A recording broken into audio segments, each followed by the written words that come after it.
Okay, before we hop into it, do you have any questions?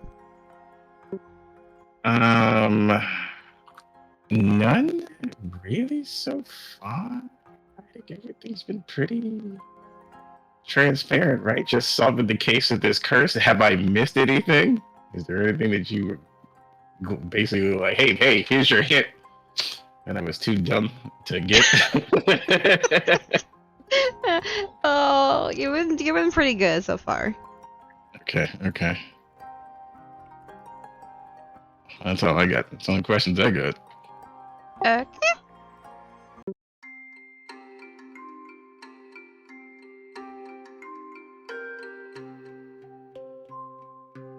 Okay, we did end around here,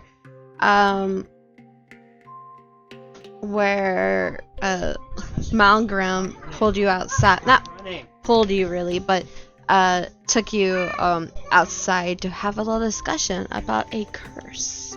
And I remember catching the vibe, not sure if he was gonna kill me or not. Yeah.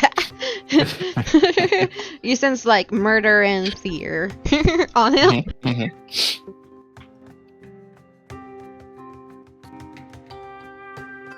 And just let me know whenever you're ready. I'm good. I just have to move some stuff around. Okay.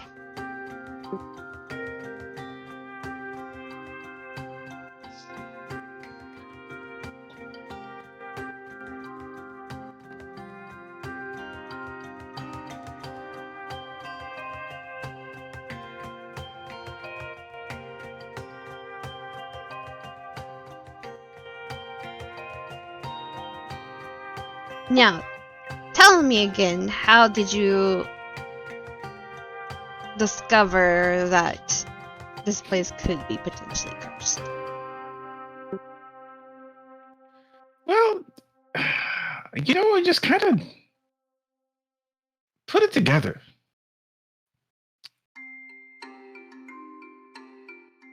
When I first got into town, right? There was gotta find this accent again.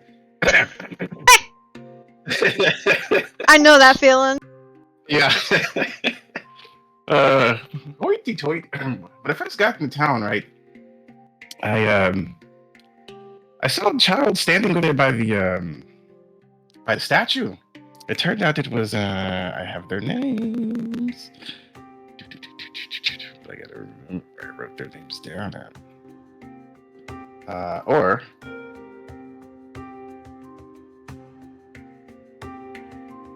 it was Greg and Marla, right? Remember that correctly?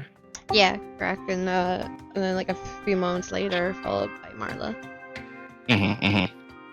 Yeah, what that meeting? Greg standing over there by the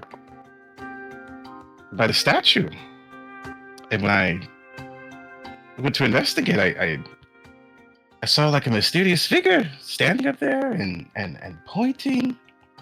And when I asked Greg about it, he didn't seem to know. And it all seems very supernatural, you know? Plus, I've been looking at the symptoms of your children. Can't say that I'm a fan.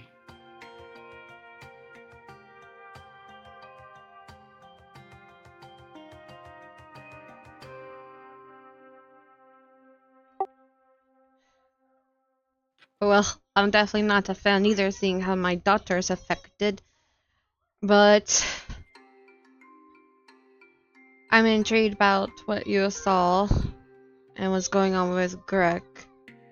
However, now I'm concerned for him, for he seems to be the next victim. So this is repetitive. Mm-hmm. So I'm just gonna tell you, since you've been intrigued and seem to be thrown into this mess of ours, but this area was very run down, ragged. It was just mostly just a wild plain. And when we came here, there was no civilization nearby, so we thought it would be a good place to settle. We were here for a few years.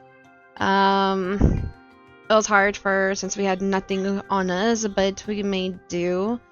It wasn't until Dr. Dahlgrim that came about a year ago, and thanks to her and her connections, we were able to start building somewhat proper homes. And, well, as you can see, what it is currently is now. It wouldn't be at this state if it wasn't for her. But, however, 9 months ago, on a full moon, everything seemed to be okay until the next day, where my daughter was on the floor, passed out in front of a window. This is Bula I'm talking about, not a guy. She was infant. Not infant. She was too young. And when she came on conscience, she said she witnessed Gruntalk getting killed, where the water and the Three Hills are currently at. Before that night, there was no water whatsoever.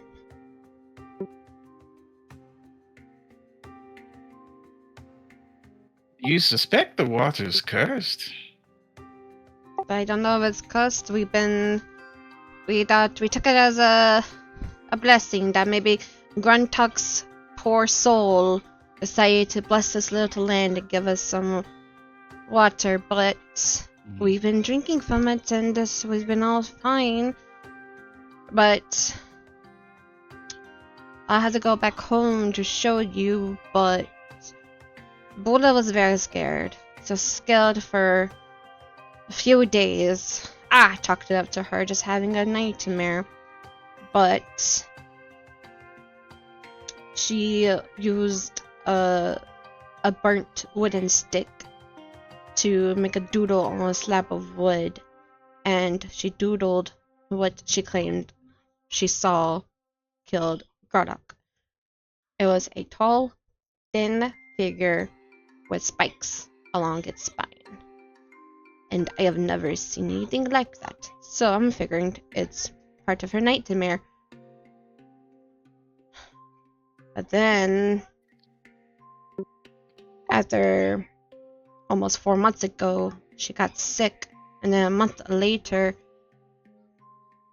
apparently the other kids who got sick claiming they saw the figure over by the statue.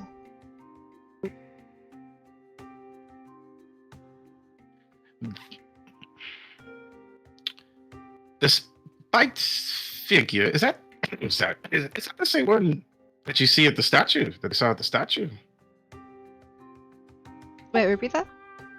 The spiked figure, just so I can confirm, because I wasn't sure if I wanted to say this in or out of character, but the spiked figure, is that what I saw at the statue?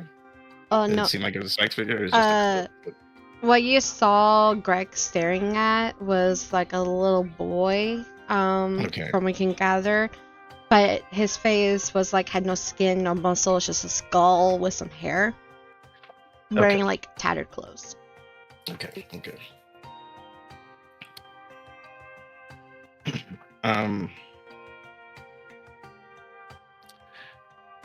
A tall, thin figure with spikes along its spine. Any idea what that could be? I have no idea. Before she got sick, never saw it again. I took a gander a few times, but there was nothing. And then a messenger from Lakora heard the tale, and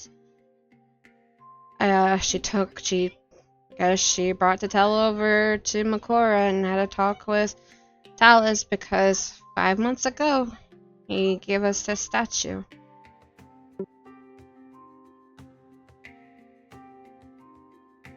Wait. Repeat that part for me one more time.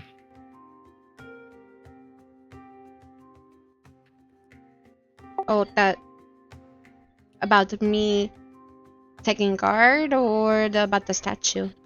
About the statue. Well, 5 months ago, I would say a month before Bula got sick, Talus, gifted us the statue, in honors of Gratok passing, is according to what, the villagers said.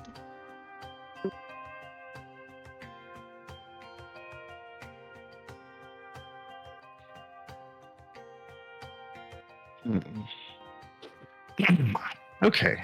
I was just clarifying because you mentioned something.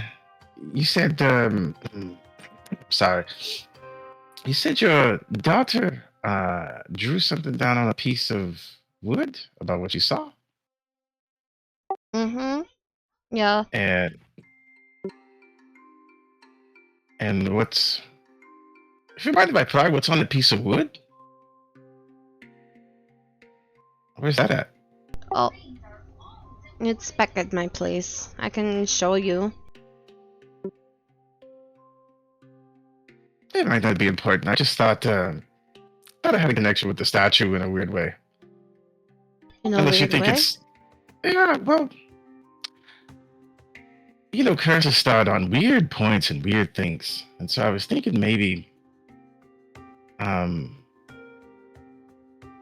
your daughter may have something to do with how the curse originated, but I thought that was because the wooden statue or the wooden sketch that she had done had been given to Talus for some reason in my mind, and it doesn't make any sense anymore. But that's something I had assumed.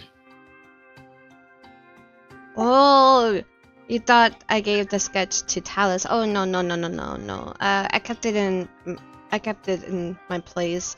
It's in her little room with her sister. I just summoned it up that it was just a nightmare. But then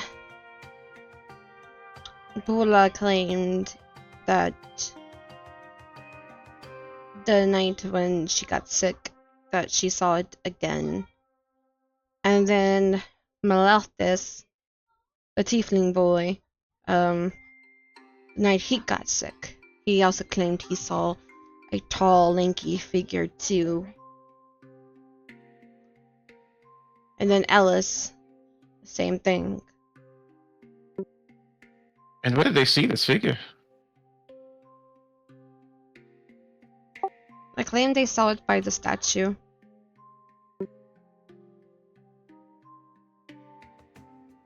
But I don't know. A slanky figure. We would have been seen it by now. I feel like it's probably just shadows toying with them. You know how kids are when they're afraid of the dark. The shadows twist and turns, and they make up weird, monstrous forms to get scared. Well, yeah. Usually when you're dealing with, stories and fantasy, but this seems repetitive. This seems real.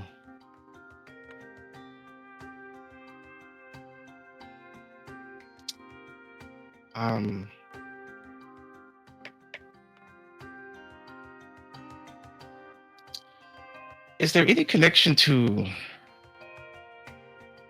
these you said the land here was bad, and the little totems with the rocks you got around, I'm assuming that's what makes the land salvageable. Well, those are they're like little. They're part of our culture from back at home. We believe that it provides protection. Against the curse or the bad land? Oh no, just protection for the village. When we decided to settle, we put these together a few days afterwards.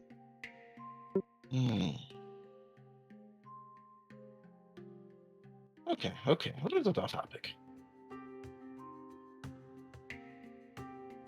I would suggest you would check out our homeland, but I don't think it's wise that you should go back there. You know, I've always wanted to travel, so one day maybe, but right now I gotta get to Lordona. Lordona, what's that? That's what it's called, right? Lordona? Am I tripping? Excuse me. Yes. It's one of the kingdoms, not kingdoms. It's one of the hubs where all the kingdoms gather. Seems like I have lots more to learn about this place. Well, so do I. And on that point, I have a question for you. There was a lot of bad rain coming in last night. And on the way in, I sort of lost my cart and the horses. I'm not sure if you had anyone on this task. I know I mentioned to Marley and Greg, and they said they would help me out. I've sort of been, all over the place with this whole curse situation. You know anything about that?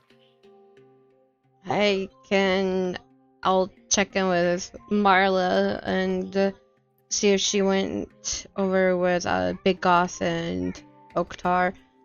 They're normally the builders here, of course, taught by like Dr. Dahlgrim and everything, but if anyone was gonna help you, it would be them too. Maybe they're already working on it. I don't know. I just wanted to see if anything had reached your ear. He seemed to be the one in charge around here. Normally it's a alpha male, but he went back overseas to get try and save more people. But yeah, for now I am.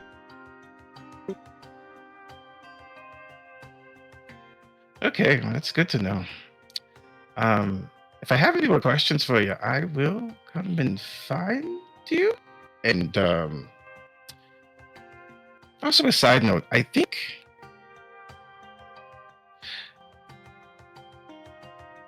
do you suspect that maybe your daughter witnessed exactly what happened that night?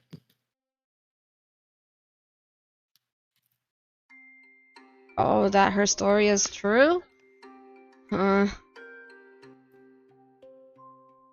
Honestly, maybe a small part of me believes it, but majority of me does not. Because if that linky creature was real and she actually did saw it, then where is it hiding from? I checked even down there, and he points like over here, like where we've been doing like a lot of cutting down trees and moving rocks around, but there's nothing in the vicinity for it to be at. I've never seen it, not once. So I don't know if the kids are following Bula's suit, as in some kind of weird children stories that sometimes they have, or what. But I've looked and I see nothing.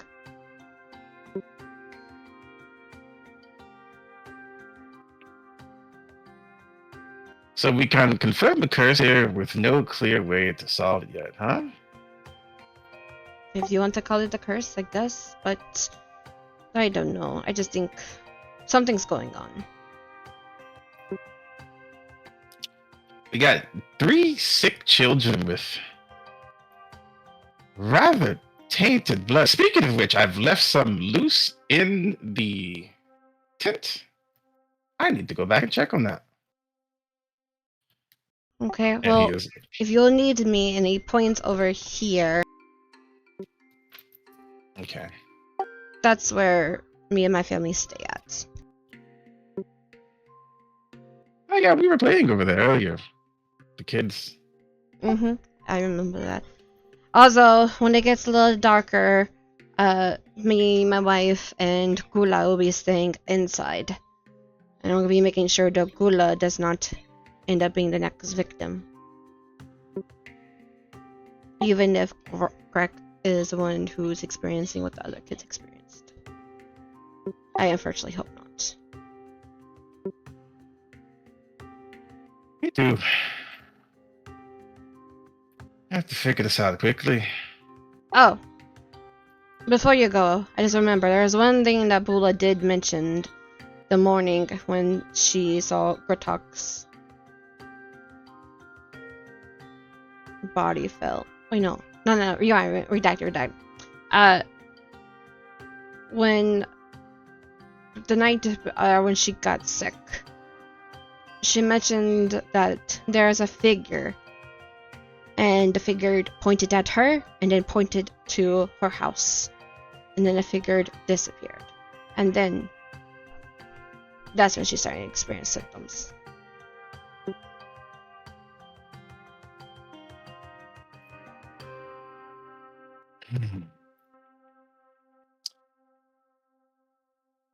I'll keep that in mind. That also seems to align with the other kids, just so you know.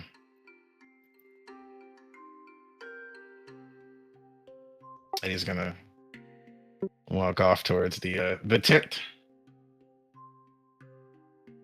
He's just gonna stand there, cross his arms, and like think of what you just said. Like, He's gonna hit that tent, and he's gonna go check on that paste and the blood crystals. It is unattended, and I don't trust it.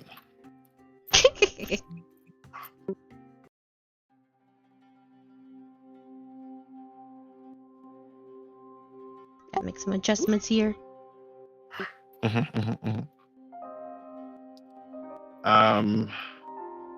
there we go. Everybody's in here. Okay. Yep.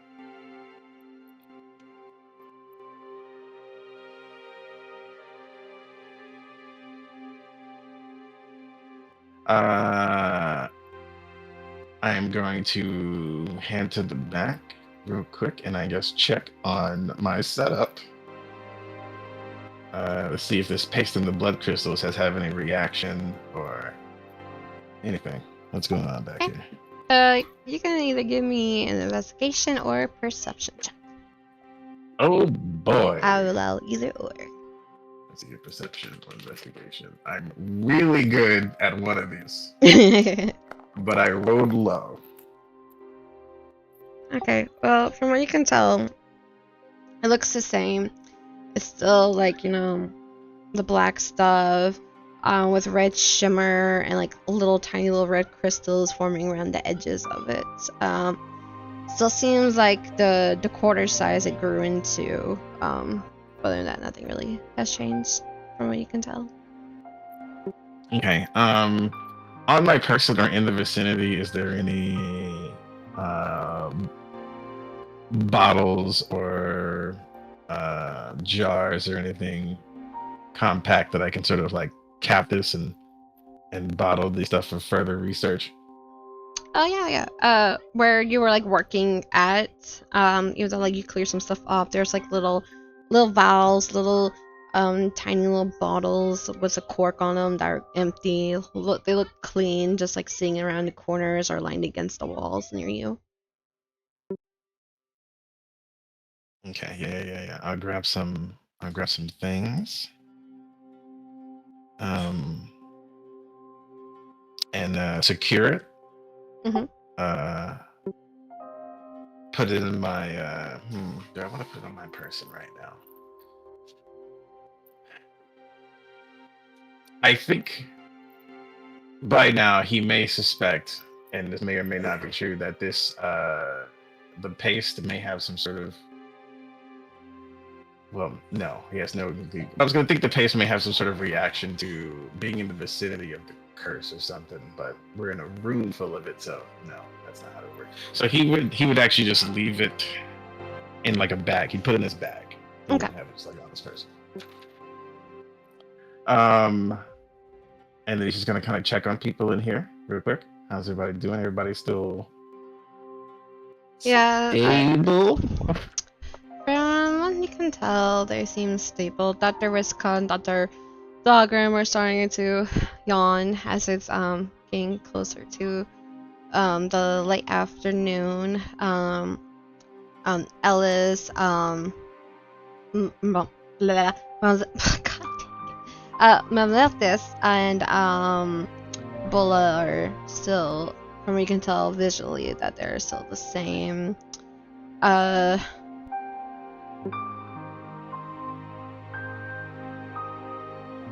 Sicko and Gaia are just leaning against the bed, holding on to Bula's hand.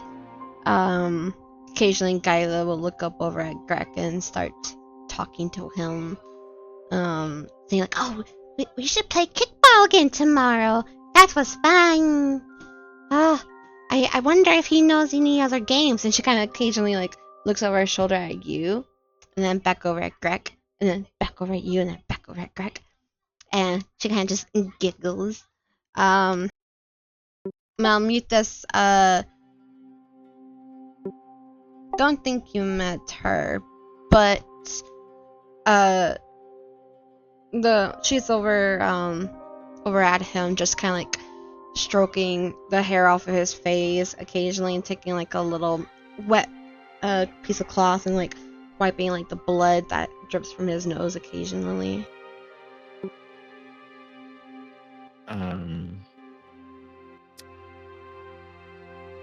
He'll kind of move up through this way, and he's gonna smile at a goblin Grek a little bit before going over here to, like, once he sees, he doesn't know her name, but once he sees her sort of like, I guess, stroking her, he's gonna come over and just kind of give her a comforting arm in the, or hand on the shoulder, right? And just kind of say, try not to worry yourself too much. We're doing the best we can to get this solved.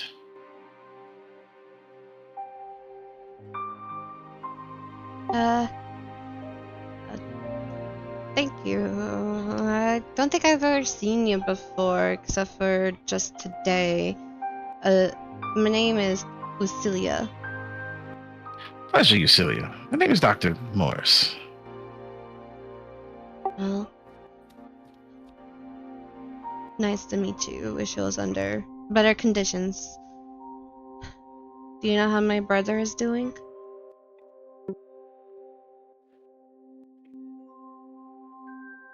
Well, on that front, I was going to ask you some questions, if you don't mind, just so I can get a better read on things. Oh yeah, of course. Did he tell you anything before he became sick? Anything about a figure or a shadow? Her face kind of gets a little discolored. She stares at you in shock, and then she looks over back at her little brother, and she continues doing what she was doing. The night of the full moon, when he was starting, before he got sick, he heard some kind of weird howling outside, and he told me he looked out the window and there was a little boy standing near the statue, and he was pointing in his direction. And Just his direction. Did he happen to point to the direction of your house or anything? our house. Ah, okay. But I just thought it was just a nightmare of some sort. That seems to be the general vibe. Sorry, what was that last part? A dream of some sort, but not seeing all these other kids sick. Then maybe it's not.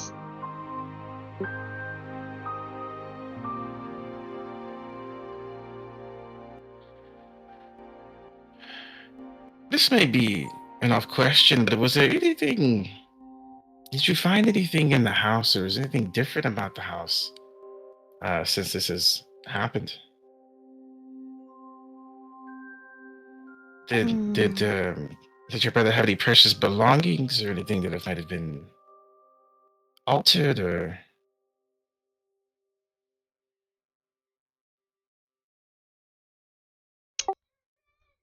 She thinks really, really hard, and kind of like a little bit of a confusion on her face occasionally, and she's, I don't think so.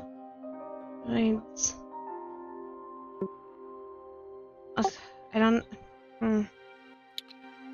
I'm trying to think, but I don't know. It's because when he started getting sick, I was more focused on him, and then when he got into this state, I was just been doing what I can to help him. Understandable. It might have nothing to do with it. It was just a hunch question.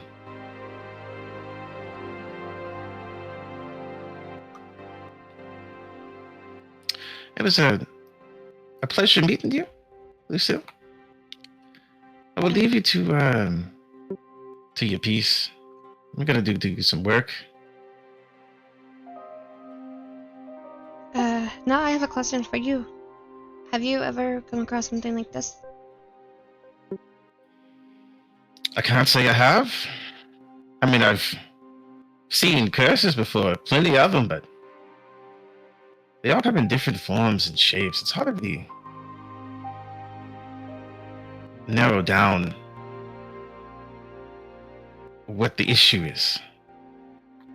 You know? Could be some great form of vengeance. Someone could have put a curse on you. Could be a witch. Witches are scary out here. But Witches, you say? I don't think I ever came across one. I don't think it's a witch. I feel like a witch would have a more powerful sense of curses, and they don't usually. Well, I say they don't usually go for children, but that's wrong. I just wish it was me and not him. But you said you have work to do. Let me not hold you. I kind of give like a little soft nod and a smile and head out of the tent for a second. Okay.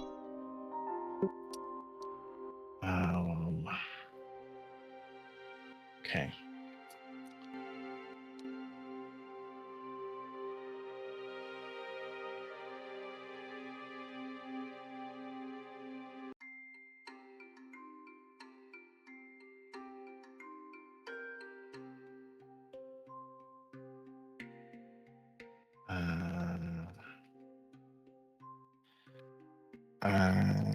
Okay, how do I want to do this? So I know that the curse obviously has to do with, well, it feels like it has to do more with the statue. Now, when I just want to nuke at the statue, I don't think I can do damage to a statue.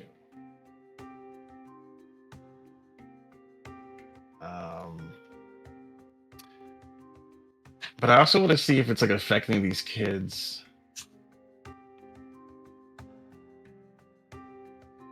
Houses somehow?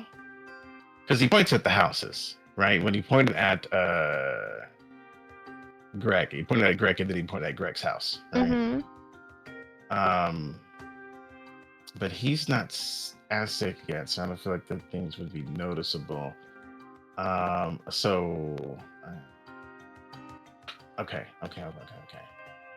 I'm going to. Evan probably still has a little bit of a cigarette left that he had rolled earlier, because he doesn't want to smoke inside, so he's gonna just kind of pop that open, and he's gonna kind of walk back down here to Malgrim. Man, I hope I'm not doing the most. He's gonna say, "This is gonna be a little bit of a blunt question, but do you mind if I take a look around your abode?" My bold.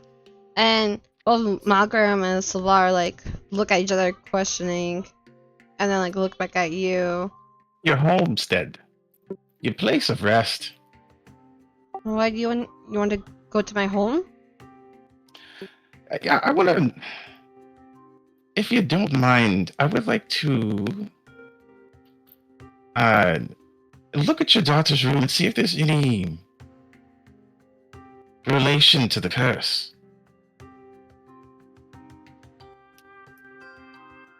Or this disease that seems to be affecting her some way. Well, if you think it will help, then sure. Savar, I'll come back and talk to you if you're still here. If not, I'll see you in the morning. And Savar nods at him, and he'll lead you to his house. Yeah, okay.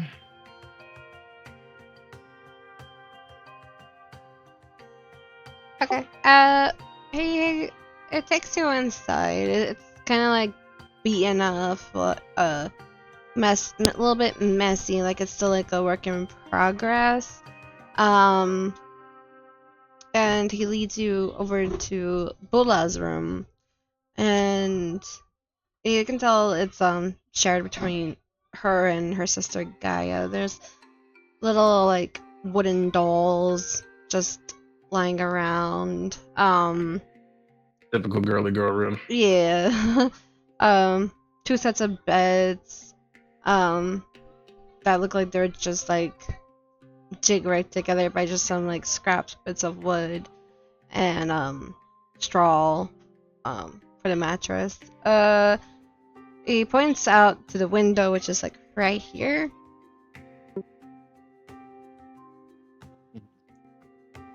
And from that window you can see the statue fairly clearly.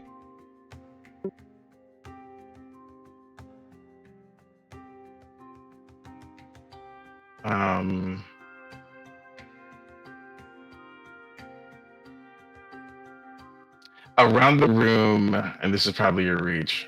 This is just a side investigation, but is there anything that seems, I guess, valuable to Bula? I don't know, curses. In Everett's mind, dealing with curses before, right? Sometimes it can affect a valuable personal belonging of the person. So I wanted to see if there's any connection to that, and if that renders anything. Give me an investigation check. Probably a reach.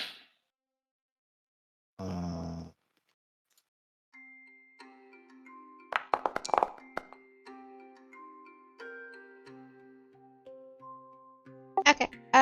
Looking around, and try to find like anything that could be like connected to a course or like a curse or cause of one, or like like some sort of like connection. You don't really come across anything that like jumps at you. However, you do notice tiny little wooden indents near the window where it looked like it could be the size of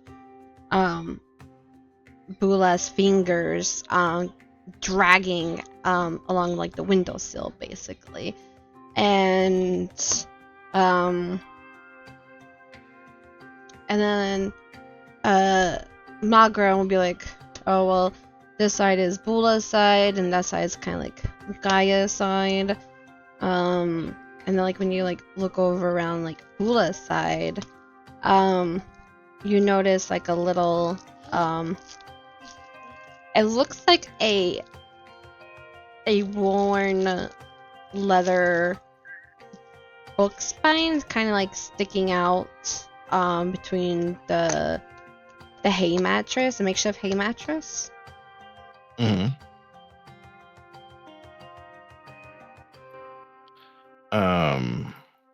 Other than that, like those are like the only things that kind of catches your eye. Yeah. That seems like a journal, right? That little spine seems like a journal. I'm not sure if I want to pry. But I guess I'll just take a look at it to see if it seems like it's decayed or anything or affected.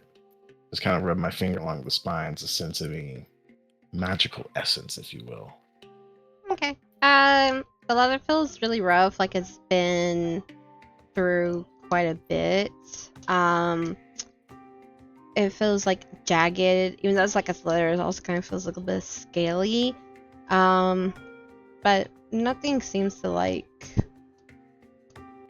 give you like the little magical tinge when you touch it. Okay.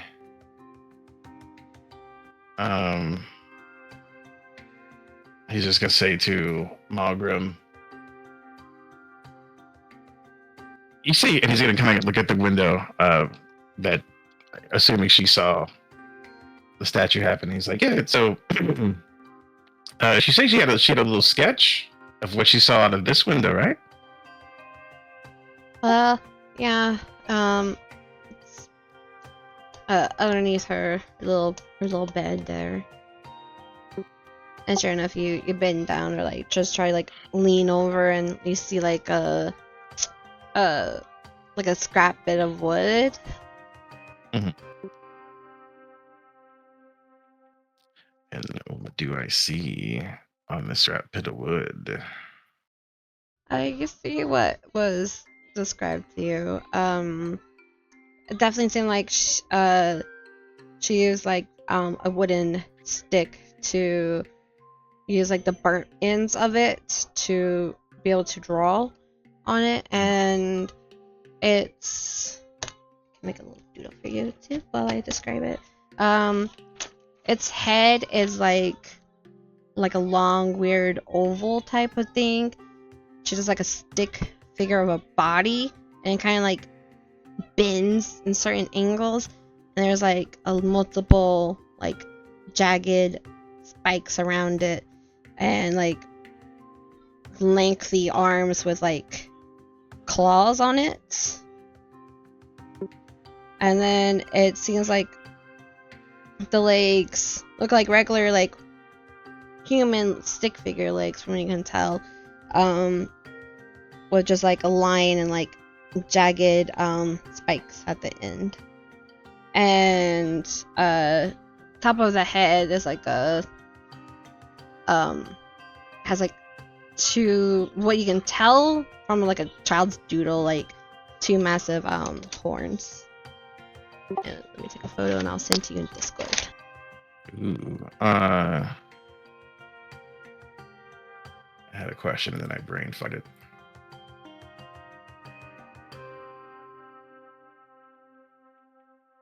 Where does it go?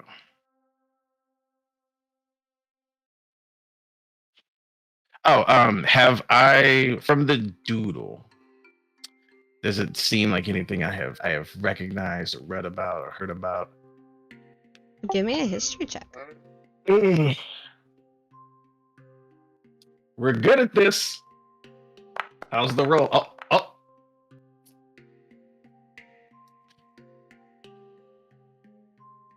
Got a 16.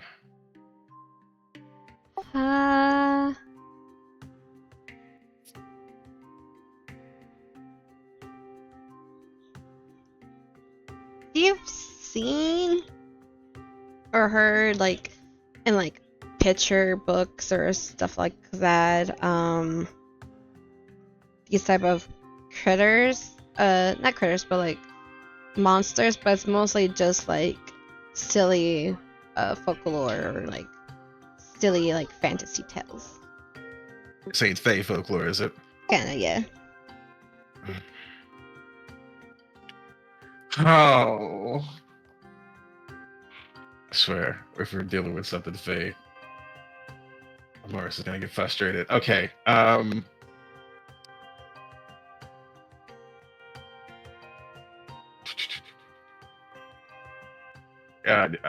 It's so I can only guesstimate that it's something Fae related. I don't have like a name, but it does sort of like scratch a familiar itch. Excuse me. Yeah, you can say.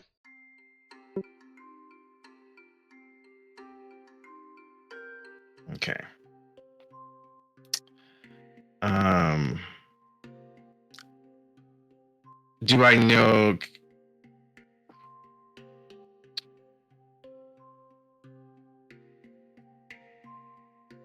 I'm gonna say, do I know? So I'm going to assume at this point, this is going to have to be the assumption that the statue, because it all started with the statue, that the statue is a big part of the curse. Also, never mind. Hold on. This creature in the area also a big issue.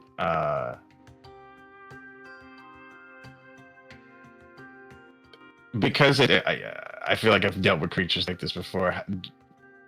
I mean, I want to say, what is it? I don't know what it is. But would I know how to find it or how to lure it out or what the cause of this curse might be?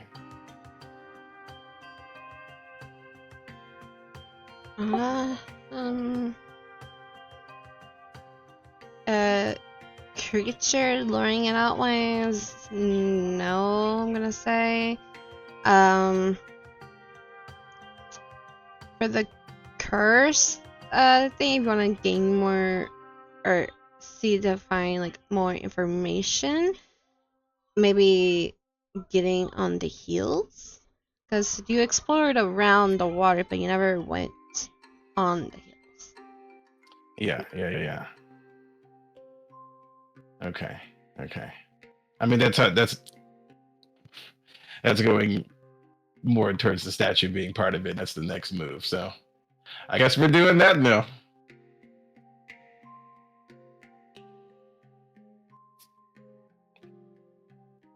Yeah, I'll leave out of there. I'll put the little sketch back.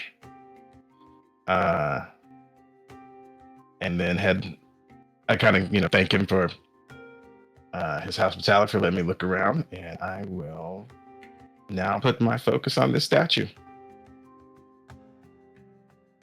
We leads you out, and around this time it's starting to get dark, and you're starting to see the moon rise up.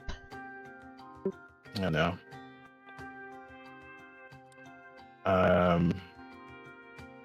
Yeah, we're getting up here.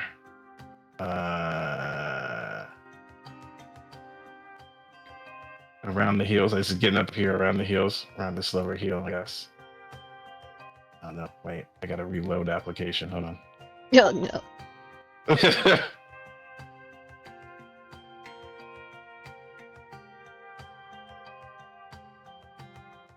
Okay, now we're here. Boom. Yeah, this is where I want to be, and I kind of want to look around here, get a better vibe. Okay, while you're over there, you start seeing like the other villagers you've came across too seem to be like leaving the medical tent and seems to be heading back home. And while you're over there, give me an investigation check.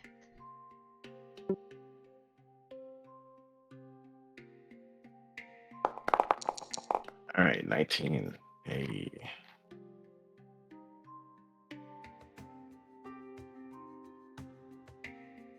Okay.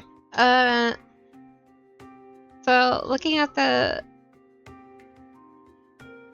the water and looking on the hills, looking around, nothing seems to jump out at you, but you do notice, currently actually where your figure is at, like in the divot of the three, you notice a little, something like shiny catches your eye, and it seems to be like buried into the dirt. I will go see what that shiny thing is. Okay. You dig it up, like brush the dirt off to the side. It seems to be really stuck in the dirt, but doesn't, after like a few minutes of like pushing and molding the dirt away from it, you pull up a necklace. It looks like a leather type of cord with a rusted metal medallion at the end of it with a a similar face design as the totems that are around this village.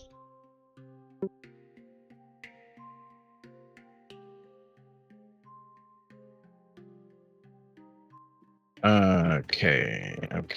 I'm going to assume this was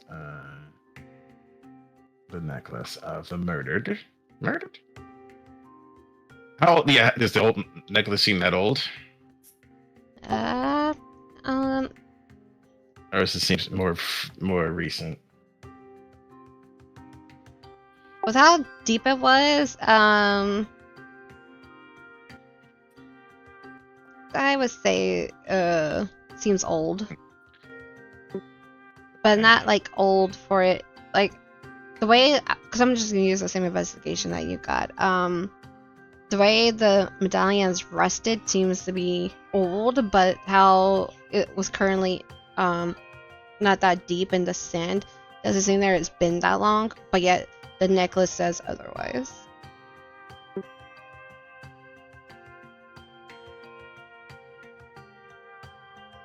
Does it say anything on it, or it just has a totem? Just has just a totem shape, the totem face on it. Okay. I'm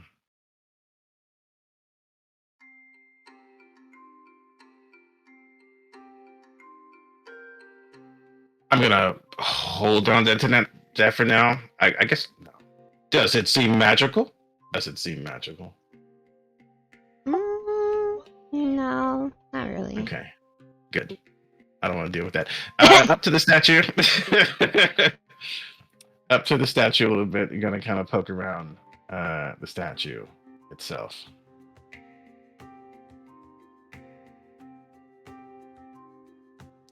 If there's anything to glean off of that, looking around there, I got to make an investigation or perception, or did that qualify from before? I'm gonna ask you to give me another investigation. Okay.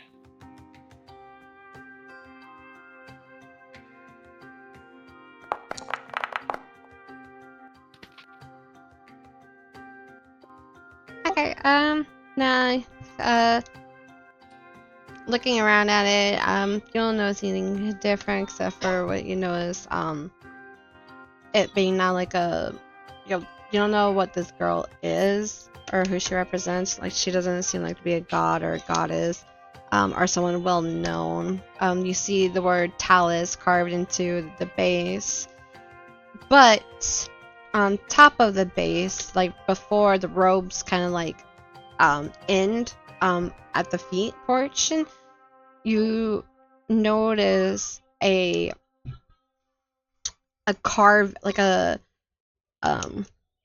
little carving into the stone, and based off of like the workmanship of the statue, it doesn't seem like this was meant to be there, like part of the statue.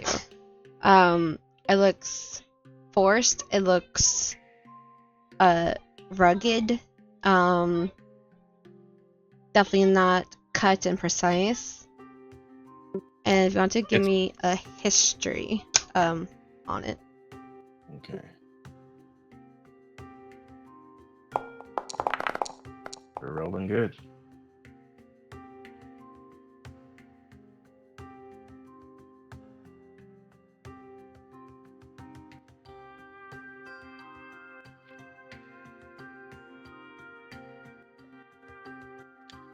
And you said this was above the talus, right?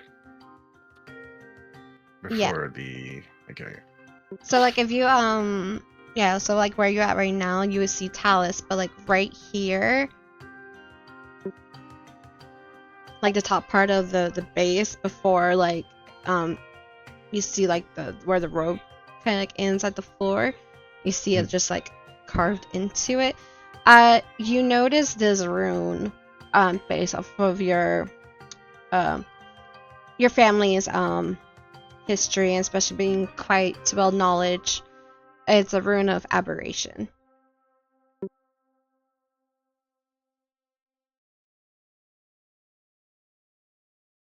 Okay. Cool.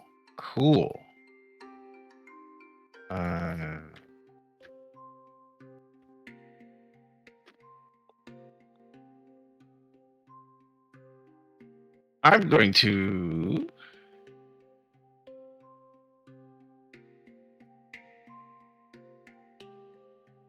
There's a little like it was put here with a knife. Like it's just this is like a crude drawing. Like it was just roughly done with. Does it seem like it was done crudely, supernaturally or naturally? For that, give me another investigation check.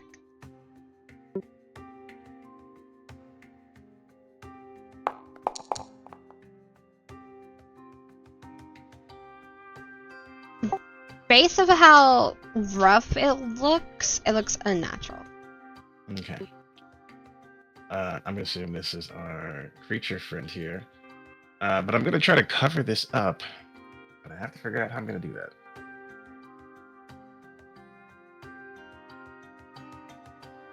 I'm gonna try to destroy the rune. Because it's carved into it. Right, can I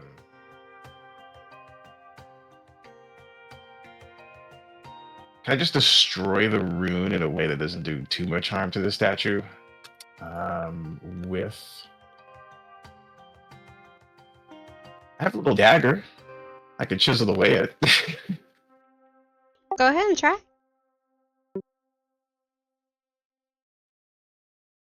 For this, just give me a sleight of hand, I suppose. Okay. Since you're also trying not to like cause too much damage.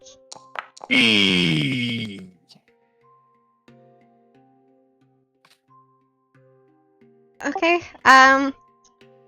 Well, you try to be precise and try to not do too much damage to the statue, but the moment that you angle your tools to like remove this carved rune, you end up stabbing it too hard, and now the statue has like a little crack that kind of like splits from that, curves downward, and kind of like slices like one of the layers of talus in half.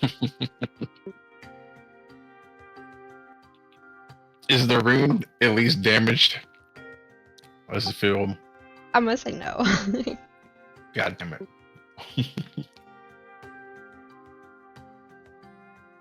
Well, again.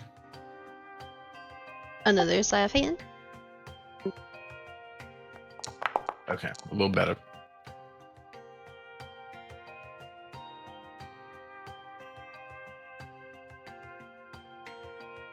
Let me just move these folks around. Okay. Okay, you do it. So you try again. You're like, oh shit. And you're just like, well, I gotta do something about this rune. So you try again. Try a little bit more steadier. Try it a little more closer. And you chisel at it. And all of a sudden, you get a loud roar, like echoing in your head. Your head begins to throb and pulsate. And give me a Constitution saving throw. Okay. You were in pain. Everything's fine.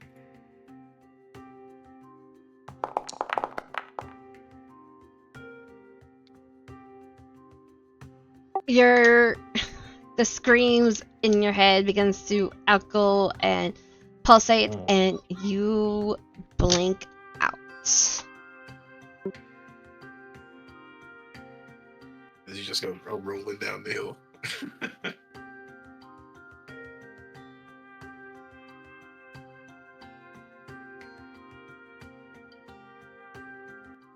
Yeah, I don't take any damage. I just pass out, right? Yeah. Okay. And as you pass out, you hear a familiar little boy's voice start screaming as like the lights like fade from your eyes. And after some time,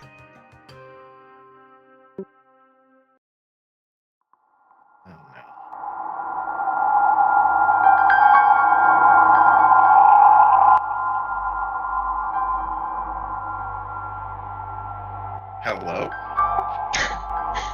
and after some time, You slowly begin to open your eyes. You feel like you're lying on a hard, cold surface, and you feel like liquid is like surrounding you. And it takes a little while till you gain fully of your vision. And glancing around, it looks like you're in a cave with like surrounded with rock with like of course like oh no, I gotta turn down the music. That'll be the same.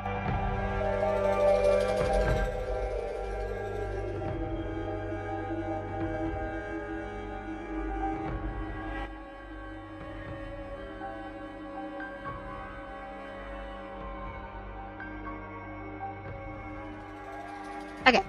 And glancing around, you notice that you seem to be lying in like a stone palm of a hand. And glancing around where you're currently just lying at, you see just stone walls encasing you. And like pillars with like skulls at the top of it. And from where you're currently at, with you lying down, you might see giant stone eyes embedded into the walls.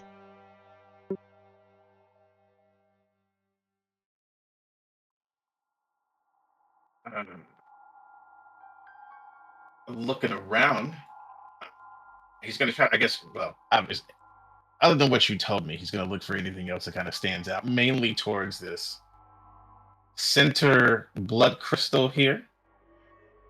Pool of blood crystals in the blood and this body. And he's also gonna say, "Is anyone there?" Okay. As you pull yourself up and sit up and taking a quick gander, you notice that you are surrounded by what looks like to be blood, and it seems to be pouring from the stone hands and flowing to this blood pond per se. You notice that there's blood dripping from the walls at each eye and connecting to the center point where there seems to be encircled blood crystals. And I'm not making you roll for it, but these crystals seem to be like the ones that you saw at the sample that you took, but of course at much larger scale. And you also notice another stone hand directly across from you. And glancing around and asking anyone's there, you notice Greg is lying there and seems to be unconscious. And gazing over at the pond, you notice the same similar shape figure that Greg was looking at near the statue. And directly across from him, a tall, slender figure dabbed in like a red cloak wearing a red hood.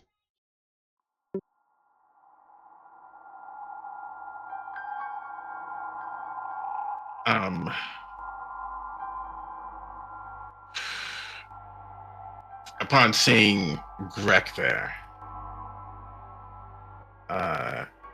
he's going to be filled with a huge amount of concern, and just sort of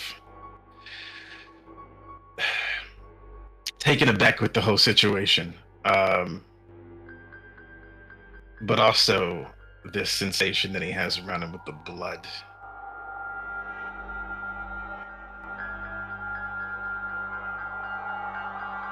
Is there, because this blood seems to be flowing to him, is there a way that I can use this blood to get a sense of his power? I guess.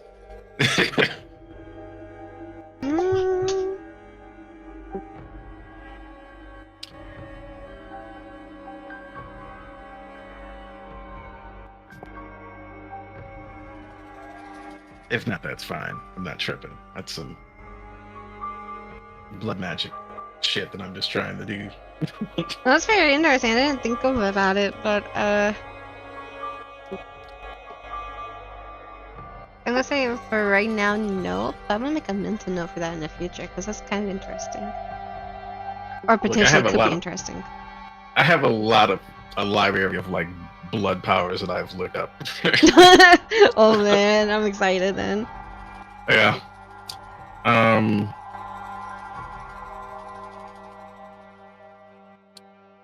Man.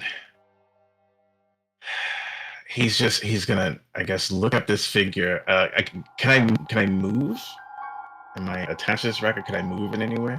Yeah, I'm gonna say that at the moment, you feel definitely sore, but you're able to like sit up and everything. It didn't seem like it took any much different effort besides like just feeling sore. But while this is going on, the one in the red cloak is chanting, and then notice you sitting up. And then the boy, standing like in the center of the blood, turns around and faces you, points to you, and then points to the blood that he's currently in, and a humanoid-shaped figure emerges from it. And blood just seems to be flowing around, and it just seems to be just pure liquid. And as it's taking shape, blood just swirls and about around him constantly. Okay. And then the hooded figure says, "Deal with them, so we can continue with the vessel," and disappears. And roll initiative. Oh boy. Okay. Well, I thought that was a 4. Okay.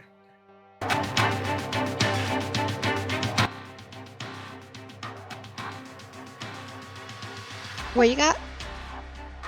I got a... 15. 15, yes.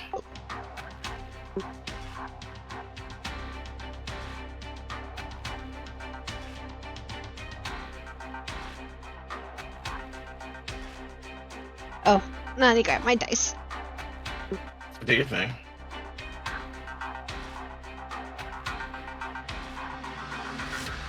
Hey, can we clear these dice rolls? Thank you. Get a body.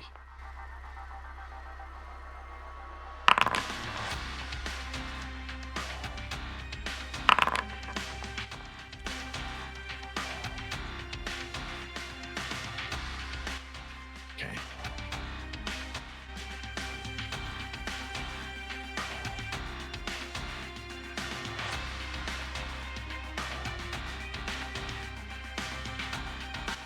Yo, this song's a fucking banger. I know, right? Yo, what? Okay, top of the round.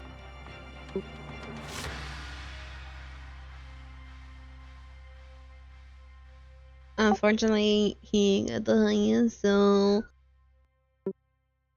death saving throw. Oh no. Okay, next round. Man, does he look that bad from here? Like, is he messed up bleeding, or is he just... Like, can I tell he's making death saving I'll give you this. Give me an investigation check. Oh, not investigation, perception. Okay.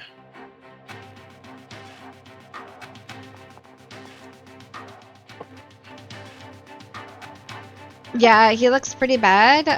There's some claw marks all up in his arms, from what you can tell from there. His eyes are open, but they're kind of like, from what you can tell from that far away, it just looks glazed, but they're not blinking or anything. It's kind of like how the other 3 kids looked. Okay. Glossed over. Not looking too well. Okay. This one is gonna walk over toward direction of Greg, and that's gonna be up for him. And you're up.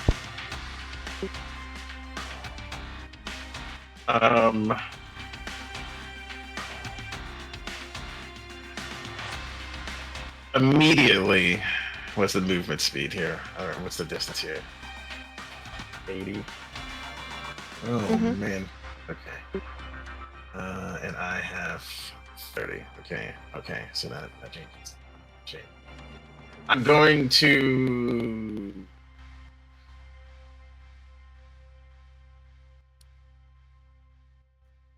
get up. I'm going to use my 30 feet to start bolting towards Grek. I'm just gonna go straight. How do I do it where you map it and then it goes? I'm silly. Oh, I'm not even sure. That might be a mod Epic has. I have to look into it. Yeah, I remember it was some way. Anyway, here we go.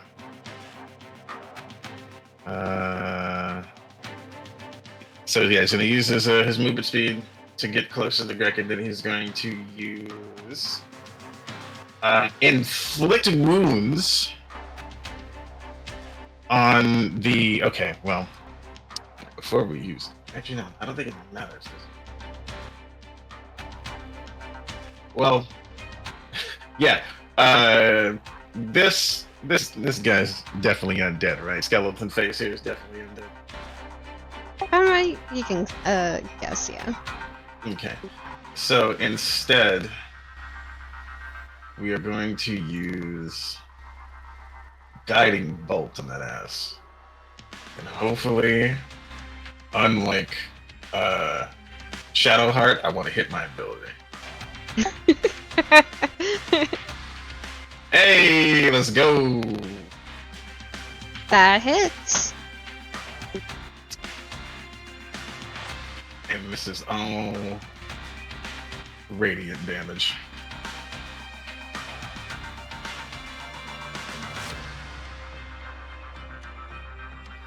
And he's gonna kind of doing that. What he's going to do. You're gonna see in the left arm. The right arm is the divine arm, so you're gonna see it glow with the golden light. The forward orb shoots from his hand and shoots a guiding bolt towards him. As you do though, the moment it hits him, he grunts and you see like it burn a good chunk through him, and because of it, he actually pushes away. Hey, let's go.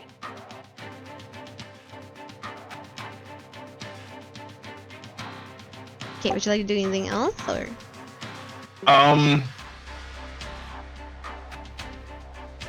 I don't have. I can't use my bonus action for anything right now.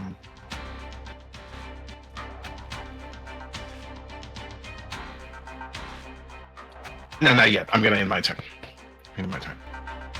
Okay.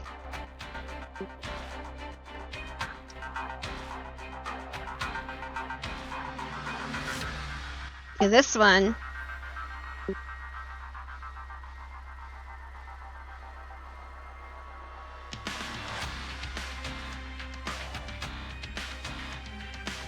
He's gonna move out of the blood and go to you.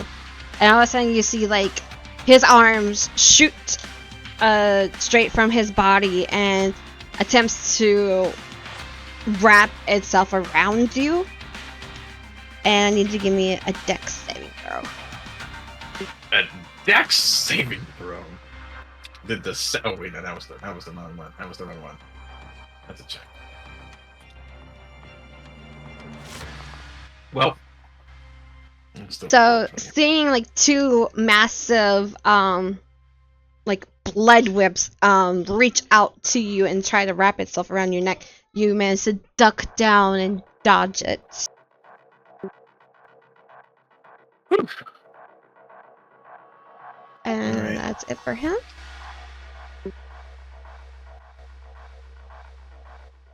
La-di-da-di-da.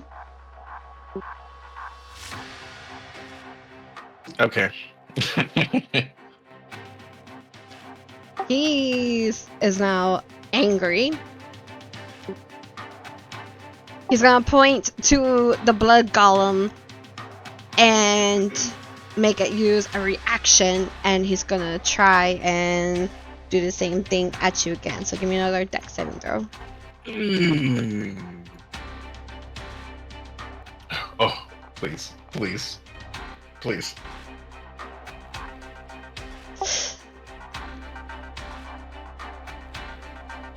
You duck it again, just barely. You get like some blood splash on your face, but you duck it just in time. Hey. The DC was 12, by the way. Oh my god. Ugh.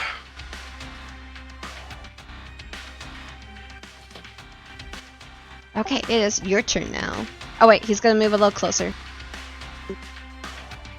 Okay. Oh no, I need you away from Greg. Again. At that 30 feet. And then he's going to... I mean, he's the closest one. He's the closest one. He's going to guiding bolt that ass one more time.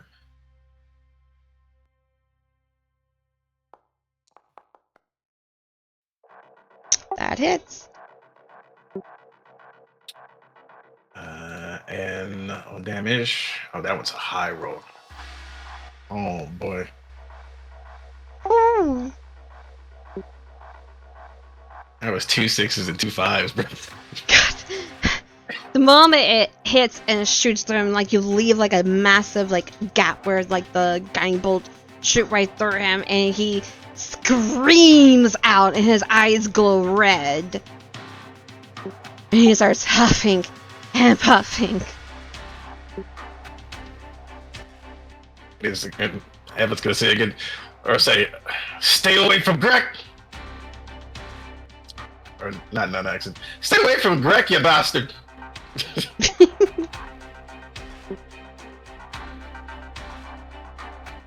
And as a bonus action,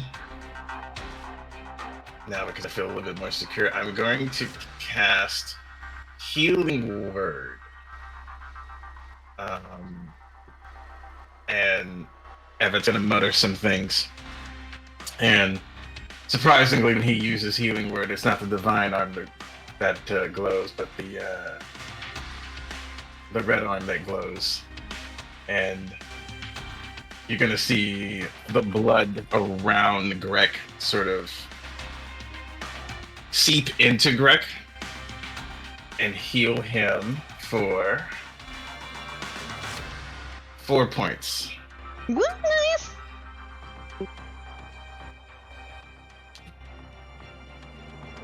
The moment you do this, and the blood like goes back inside his body, and some of his wounds close up, he lets out a gasp and blinks and like, where am I? If I have a chance to respond, he is going to say, find a place to, excuse me, find a place to hide, boy. They're after you, Nick. Wait, you're here? Oh, okay. And that'll be it.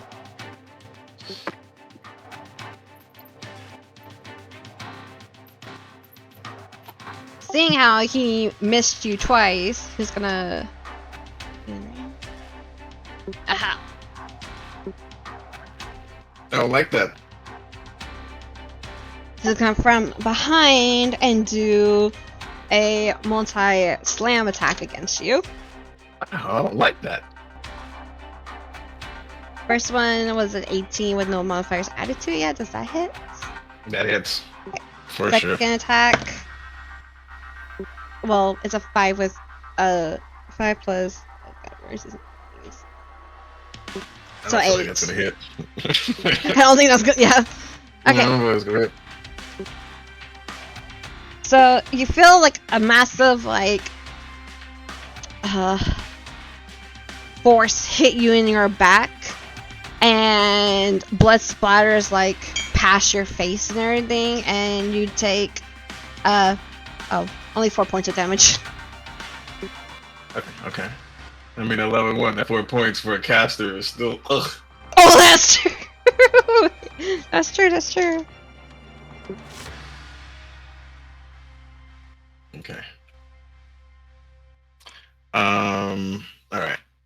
What else you got? That's gonna be it for him because he moved the 2 attacks. Back goes. Oh god. And he kind of sits up. So he gets off of being prone. Then uses the remaining half of his movement to jump behind. And then 1 more space. Okay.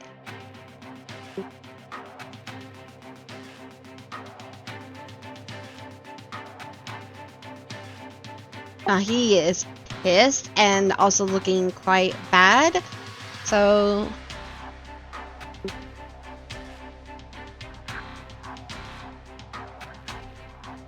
you see him go back into the pond, and as doing so, you see where like the part of your guiding bolt like pierced through his body begins to slowly close back up. And that's gonna be it for What the hell him. is that about?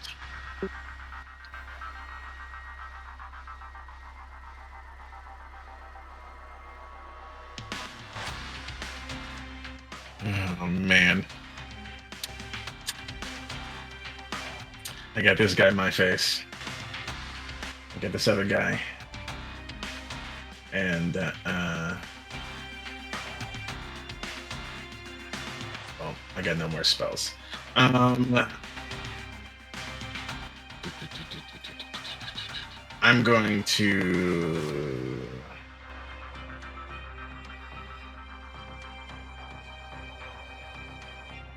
Is there seem to be any doors or halls or like looking this way towards Greg? Is there a way out on the right hand side, or is that just wall there?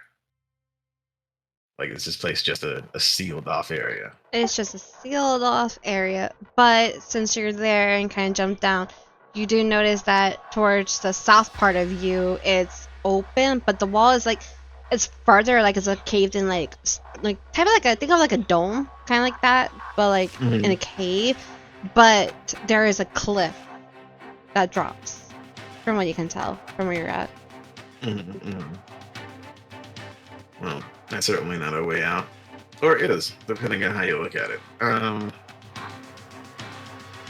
going to...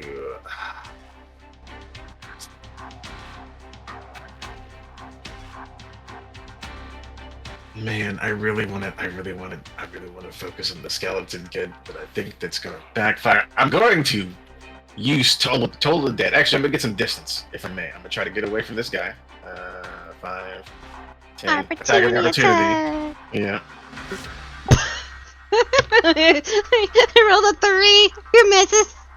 Hey, God, thank you. Okay, yeah. 10, 13, 20. I'm going to stand up here, and I'm going to use Toll of the Dead on this guy. On the kid in the pool. And is it a wisdom DC thing? Link it?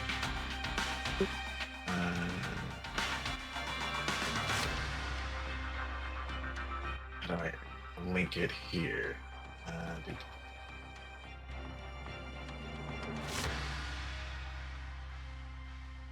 It just starts on like a. Oh no. Because I'm on what should I call it? D&D Beyond.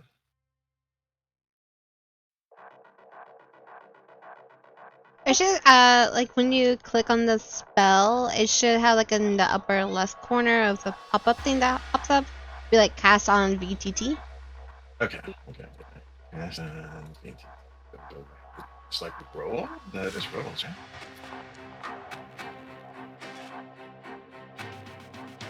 Yeah, Wisdom DC. Yeah. There it is. Wisdom DC 13. All the good stuff. I just had to roll for it. I thought I could just link the spell first. He fails.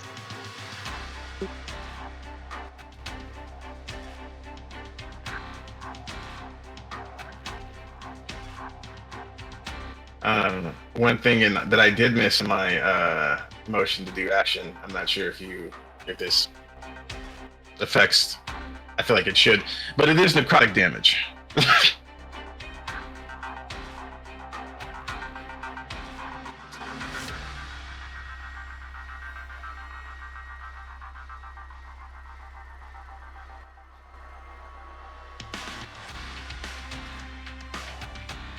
And only 4 points of necrotic damage too. You did use a D12, right? Or did D&D The target's missing it. It only did the D8. Okay, yeah, do the D12 because he's still missing. D12. Yeah, he's not fully healed just yet. Okay. Oh no. There we go.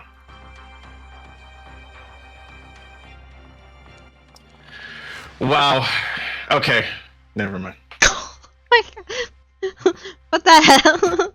I don't know. D12 let me down. Aw, man.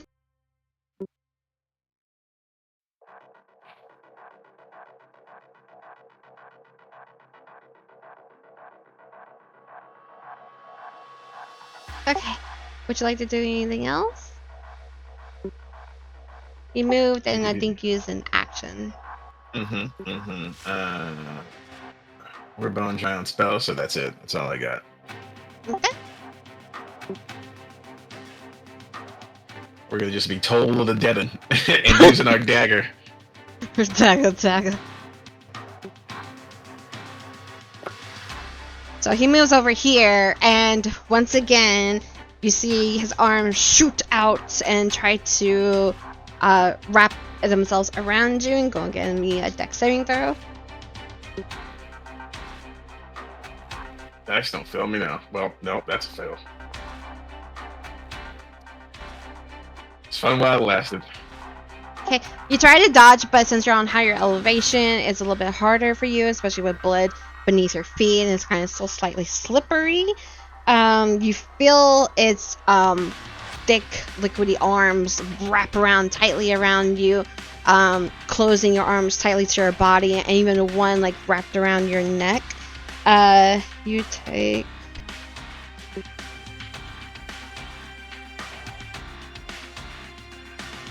Damn, I'm running low tonight. You take 2 points of damage. And as you feel it like wrap around you and like tighten his grip, you feel like tiny little pinpoints like kind of like stab you along your skin. And you're also grappled. Okay, cool. Cool. And that's gonna be it for him.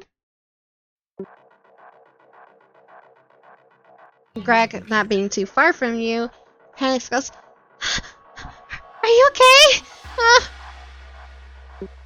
I don't know what to do." And he looks around,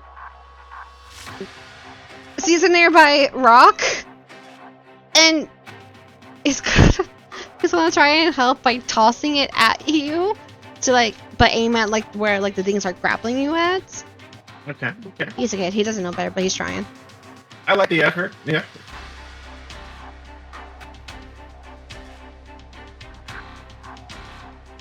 Well, he rolled a natural 20. I'm not lying. He rolled a fucking natural 20. So. Holy shit, he's a prodigy. So in a fit of panic, he finds a nearby stone and using all of his little strength that he has, throws it, hits directly where the monster's grip is gripping at you at, And you kind of feel like the monster loosens its grip, and since he had a natural 20, I'm gonna allow it that when you try to escape its grasp, you have advantage. Oh boy. Woo! I'll take it. His turn. He's gonna now leave. And he points to the golem and then points to the water, and you get dragged. You get pulled in closer to him, and then he's gonna only move a little bit, and he drags you that way. Okay. And now it's your turn again.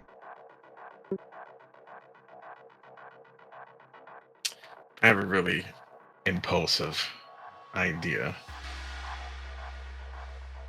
I like impulsive ideas. Now, I know this kid just jumped in this pool and healed. I saw that with my own 2 eyes. Mm-hmm. My question is what kind of effect it would have on me. So, he is going to break free of the grasp, if he may. Get out of this grapple. Yeah, give me athletics or acrobatics. Which one am I good at? Neither. And at advantage. Yeah, I'm rolling with advantage. Roll the second one. A 12 and a 10. Okay, rolled a and let me 13. roll against that. Okay, so you try to break free, and even feeling like the little rock hitting near your body and causing the golem to like feel a little weak, you muster the remaining bits of your strength and try to pull away from where the weak spot is, and you break free. Okay.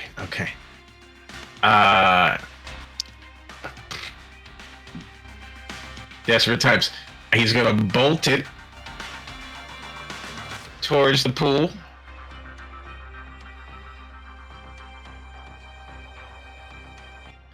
And see if this blood pool has any effect on him.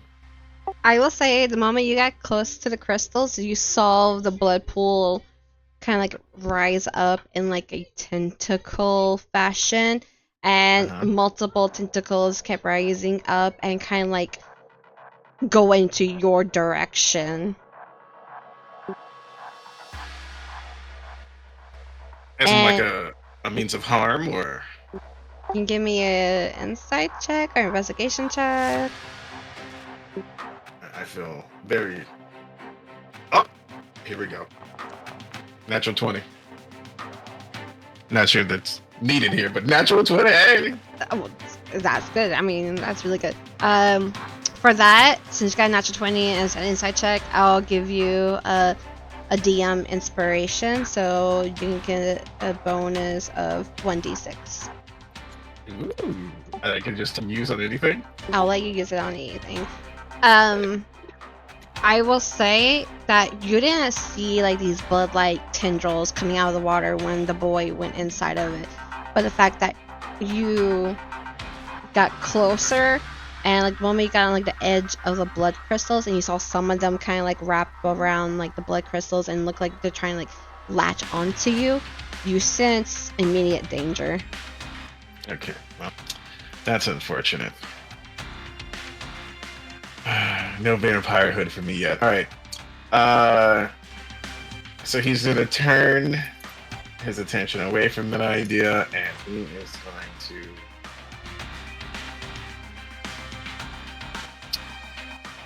Which one's gonna do more damage? Hold on. Okay, yeah, total dead. Total dead.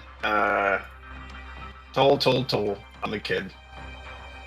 Art is missing any of its health. Yes. Okay.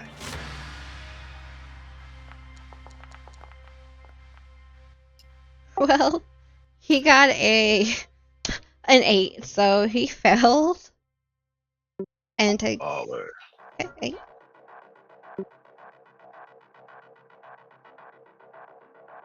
he went just a little bit, but not as much as you expect him to. But his eyes begin to glow redder again, and he's just like staring daggers at you. Look, I know that guiding bolt hurt earlier. I got nothing now. Okay, just confirming that's it for you.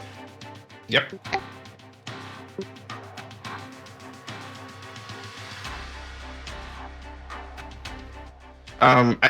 Well, not that this is an action or anything. Is there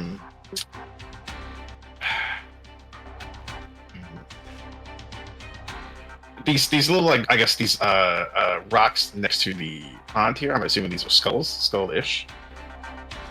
Yeah, from what you can tell, I'll give it to you. I won't give you like make you do an investigation, but yeah, they look like they're crushed skulls. Some of them are full. Some of them are just crushed or like there's just shards. Okay. Okay. Cool. And this one,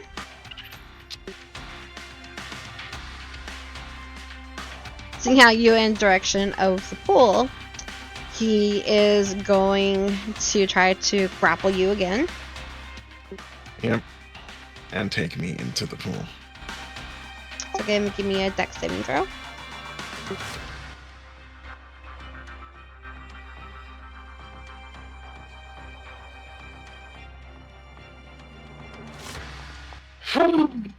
Another natural 20. I don't know what's happening. I didn't do it. But I did it. So, seeing how you immediately got a sense of danger coming from the pool, and you knew that this creature wants you to go in that pool, and he comes charging at you, try to grapple you again. You're like, and you dodge, and you know what? Since you got a natural 20, move 5 feet away from 5 feet any direction you want to, away from the red golem. Boy, I feel like all of these 5 feet are terrible decisions. I know, right? But hey, there's something. But we're gonna try to get away. We're gonna go this way. Okay.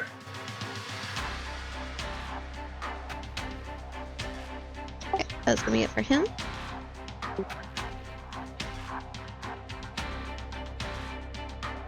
Cracks. It's like, oh no.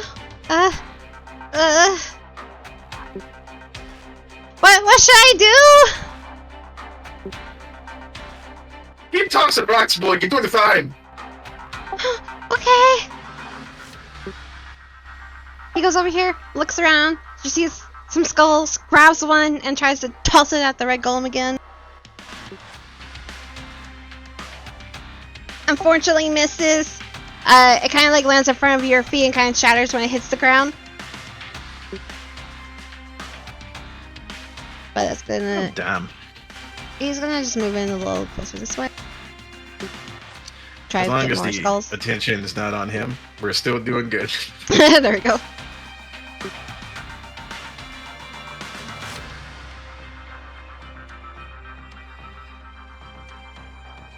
Okay, this little boy is gonna point again. Actually, he's gonna go.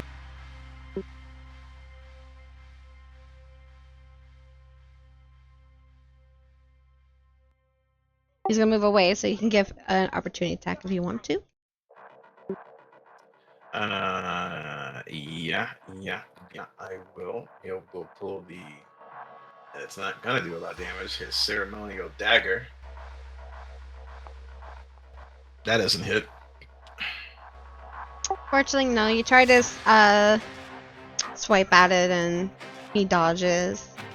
He's gonna point to the red golem and then to the pond again. The red golem's gonna try and grab you. Get off of me! Makes a dex saving throw again. Alright, look. I don't know what's going on. What the hell is with this? What's going on, dude? I don't know what's going on. You already know what is going on. Your flight and fight responses are heightened. You dodge out of the way, and you know what? You got a fucking natural 20 again. Move 5 feet away from the red golem in any direction you want to. And we'll get an opportunity attack. Keeping it and pushing it towards this kid, man. Okay, since he didn't move, he is gonna just move in. Oh wait, no, that wasn't him. My bad, that was the kid, Okay, that's it for the kid. Now it's your turn. Total dead.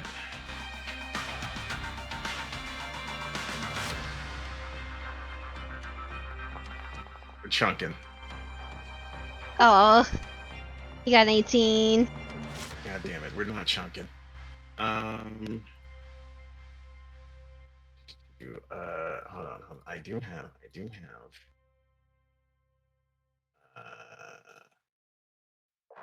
Make sure I get the details before I use this.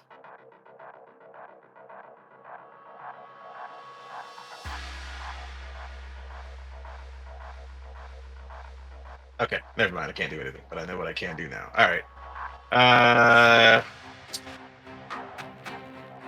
I will continue to keep the attention off the Greg over there. 1, 2. I get right here. I get further away from this pool, from them two. Actually, no. I'm gonna retcon it back to right here, so not too far away. Okay.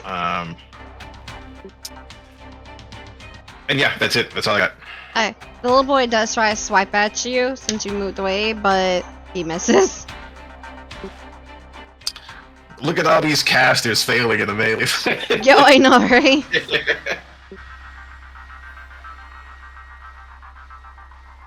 Okay, he's gonna keep obeying the orders he was given, and he's gonna come charging at you. This time he's just gonna slam you, do a double slam. There's a 12 hit. A 12 does not hit. There's a 14 hit. A 14 just hits. Goddamn. Okay.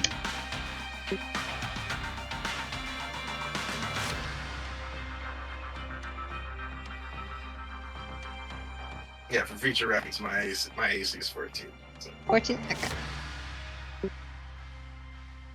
You take 3 points of damage. Oh boy, I don't like that.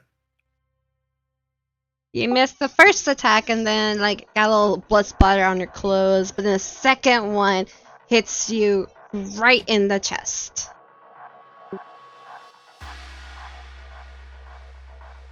And it's going to hit for him.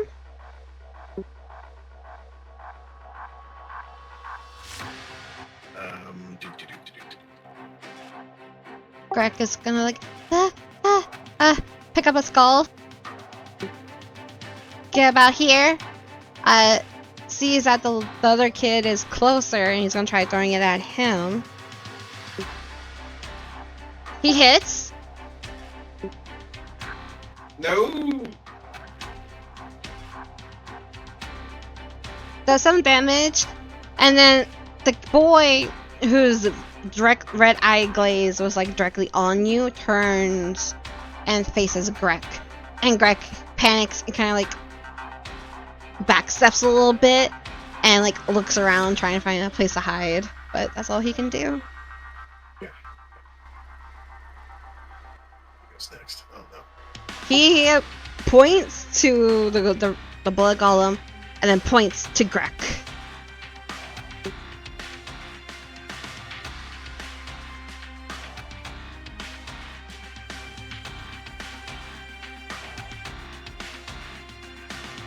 So you can also get an opportunity attack, and while you're doing so,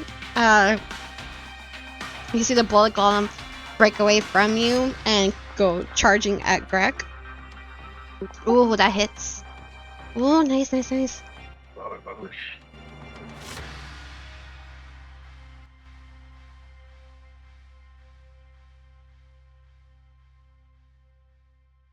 And then the same thing that you saw constantly, you see 2 blood tendrils charging at the wait, is it? Oh yeah, he's in range. Goes charging at Greg and tries to wrap around him.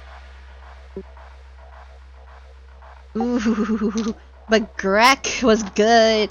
He's so tiny and fragile, like tiny and frail. He dodges out of the way. Sweet. That's the boy. And you're up. All right. Potions. Actions or bonus action? Potions? Yeah. It can be either or. If you're giving it to someone, then it's action. But if you're just giving yourself action or bonus action. Okay. We're gonna sippy on one of the potions that we got from the letter because we are hurting, and those were just normal healing potions, right? Mm-hmm. I didn't add it to my D&D Beyond list. That's okay. You got 2 of them.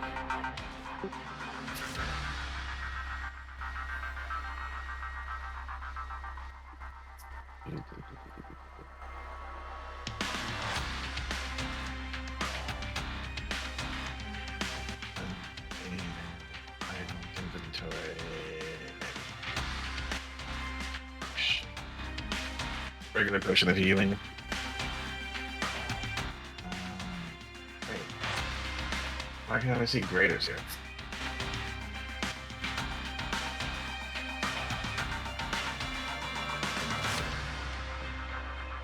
I'm not dealing with graders. Okay.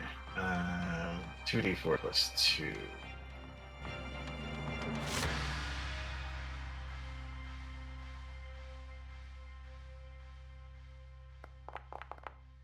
So 6. Nice. Okay. Boom, boom, boom, boom, boom. All right. We're looking a little healthier, and we're back to fucking Toll of the Deading.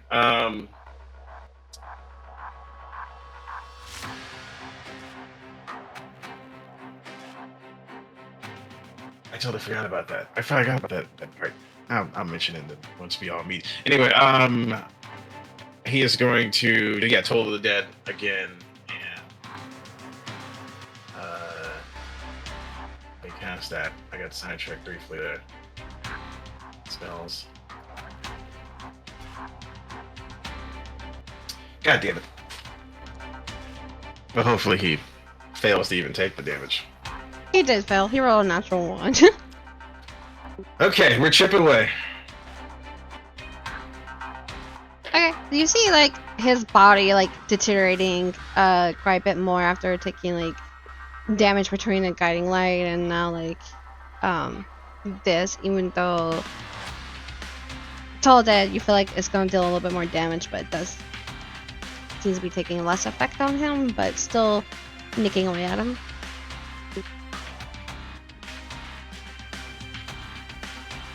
Would you like In a crit. I know, right? Okay, I think that's it. You move. Did you? I don't think you moved. No, I didn't move. I'm gonna get closer. I'm gonna get closer to this guy. I'm gonna get in his face. And I'm gonna try to hit him with the dagger next time. Okay. Because for some reason, I don't know why this is part of my kit. I think it's in the cleric part. I have 2 weapon fighting. It probably is cleric. That's hilarious. So, obeying the same orders, he's now gonna charge. He's gonna get closer and try to grapple him again. Okay. And you see his arms wrap around tightly around Greg, almost to the point where it's covering its whole body. And since Greg is just a kid, Greg is now floating in the air, being wrapped around by his blood golem. And he's just gonna drag over closer to the pond.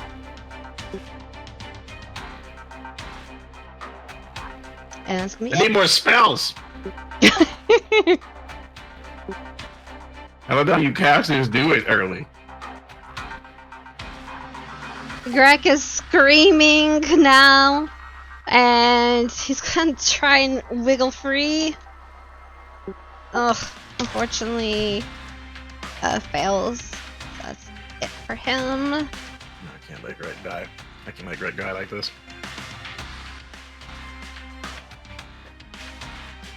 This one, he's gonna turn and face you and pulls out like it looks like a dagger shape carved from a bone, and he's gonna try and swipe at you.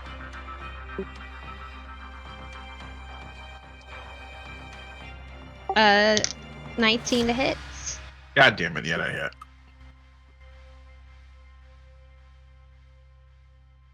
hit. 4 damage. Okay. And that's gonna be it for him. And then you're up. I'm gonna hit him with the old 1-2.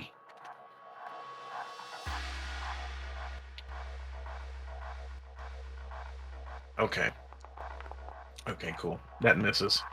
Yeah, unfortunately. And because that missed, I don't think I get the actual.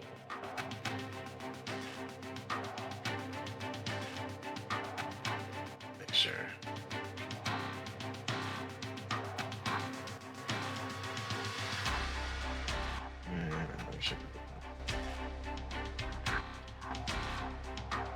No, I can't do anything. Balls and bollocks.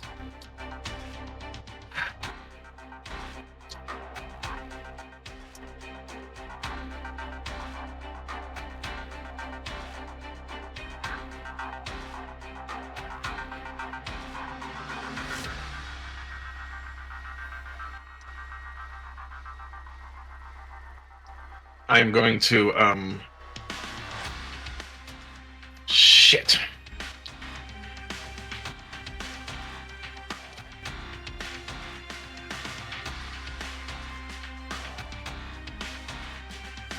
I can't give him an attack of opportunity. I'm gonna stay where I'm at. I'm staying where I'm at. Okay.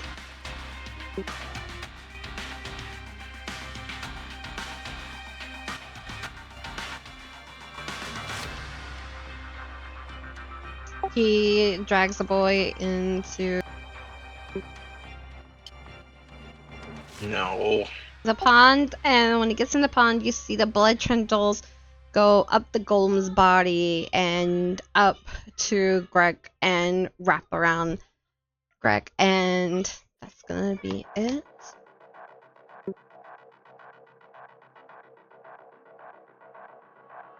Greg at this point is screaming for help, tears pouring from his eyes, and he's trying to wiggle.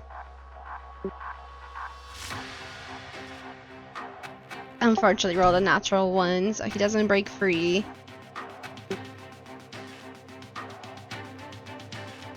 And that's gonna be it for him.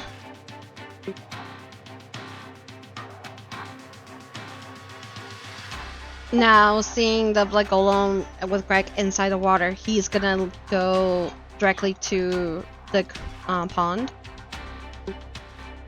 So again, Swipe at him? Yeah, go for it. Hell yeah.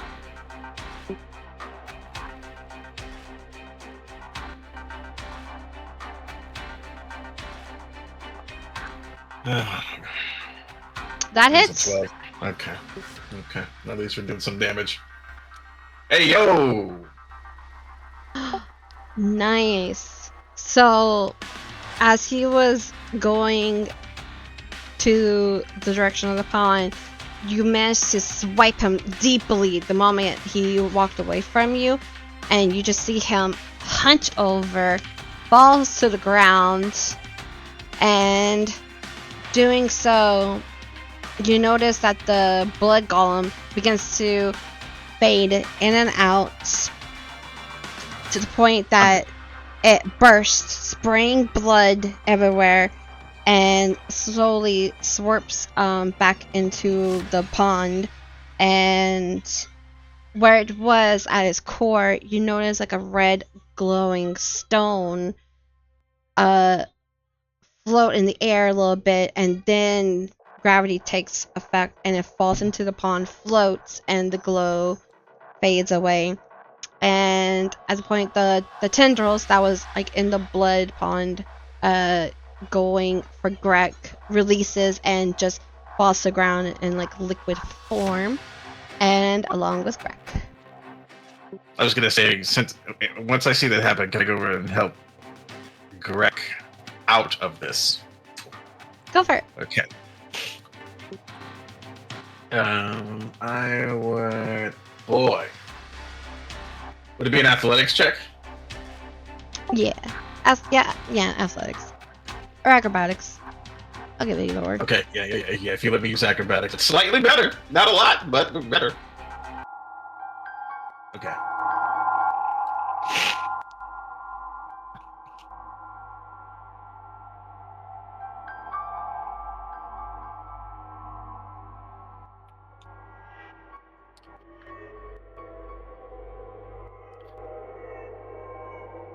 I'm not sure if it also mattered, but he would, as he's going to catch him, not sure what this pool, like if the pool was still going to harm him, he would have also casted Spare the Dying as he grabbed him. Okay. Oh shit. It's 9:06. You have read, don't you? No, I mean, it's another hour for me. Oh, really? It's not till 10? Yes. Well, no, it's not till 10 your time. Oh. 9 for me. Yeah. I'm central. So I still have another hour. Oh, I thought it was... Okay. Now that makes sense. Okay. Okay.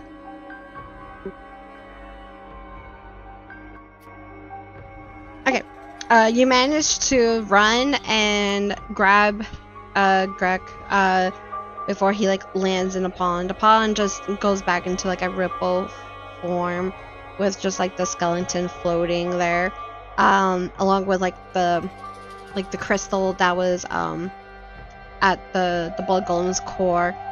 And right now Greg's in your arms. And I would say at this point,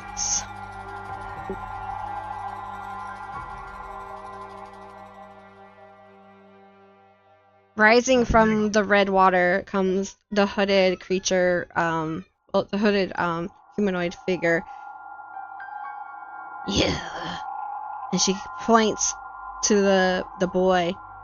You are supposed to gain a vessel. You have failed me. I will find someone else more worthy.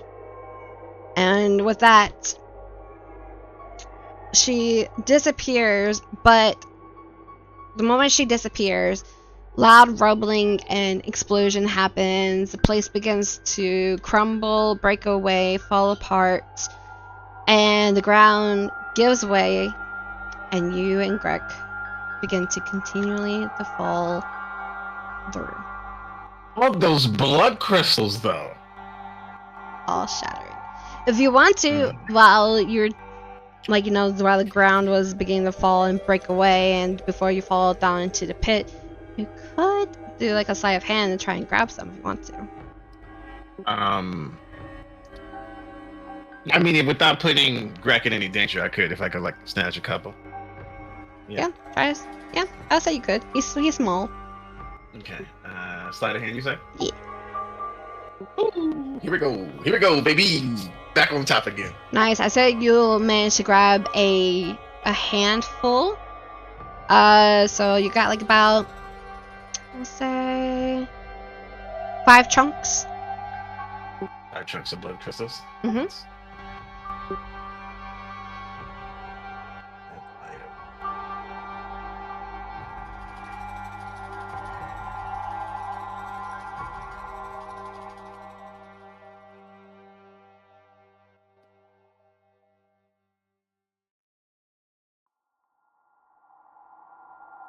Okay. Where does this fall take us? I don't know. Are we just falling in the darkness? Are we just screaming and falling in the darkness? Yeah, and then you lose. And then both of y'all go unconscious. I'm trying to set up the scene real quick. I would like to perform an anime jump sequence where I'm jumping off the rocks.